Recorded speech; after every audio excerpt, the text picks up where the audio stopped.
Hello అండి, అందరు ఎలా ఉన్నారు? బాగున్నారని అనుకుంటున్నాను నేనైతే. ఈరోజైతే నేను మా ఇంట్లో ఎగ్ సూప్ చేస్తున్నానండి. మా హస్బెండ్ ఏం వెజిటేబుల్స్ తేలేదు అనమాట. సో ఏం చేయాలి అనుకుంటూనే 2 ఆనియన్స్ కనపడ్డాయి, 3 టమాటాలు కనపడ్డాయి నాకు.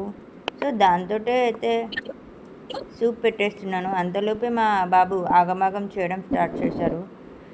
ఏంటి ఇల్లు ఇలా ఉంది, చాలా చెత్తగా ఉంది అని అనుకోమాకండి. ఎందుకంటే నాకు 2 చిన్నపిల్లలు ఉన్నారు. ఒకటి మా ఆయన అయితే, ఇంకోటి మా బాబు. ఇంకొక 2 మంత్స్లో వేరే వాళ్ళు కూడా రాబోతున్నారు. అది వేరే విషయం అనుకోండి. ఈ టమాటాలు కట్ చేస్తూ కొంచెం సూప్ అయితే తయారు చేస్తున్నాను. అలాగే ఇక్కడ యూట్యూబ్లో చూశాను, స్పూన్స్ తోటి ఎగ్ పీల్ తీస్తే తొందరగా అయిపోతుంది అండ్ నీట్గా వస్తుంది అని చెప్పేసి. సో ట్రై చేశాను. అది వచ్చేసి ఒక ఎగ్ అయితే బాగానే వచ్చింది, ఇంకో ఎగ్ కొంచెం బాగా రాలేదు అనమాట. బట్ ఓకే, ప్రీవియస్లీ కంపేర్లో బాగానే వచ్చింది. ఇక మా బాబు అంతలోపే ఇల్లంతా చెత్త చెత్త అయితే పెట్టేశాడు. అదంతా క్లీన్ చేయాలి. ఇటు కర్రీ చూసుకుంటూనే ఇల్లు కూడా సర్దుకోవాలి నేను. ఇక ఇందులో 4 ఎగ్స్ వేసేసాక మా బాబు వచ్చేసి మమ్మీ ఇష్యూ వస్తుంది అన్నాడు.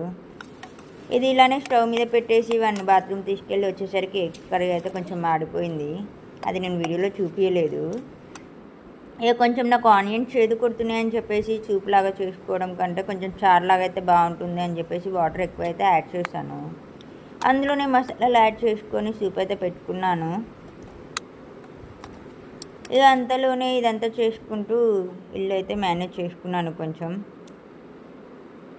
స్మెల్ అయితే బాగా వచ్చింది అనమాట. ఓకే, తినొచ్చు, పర్లేదు.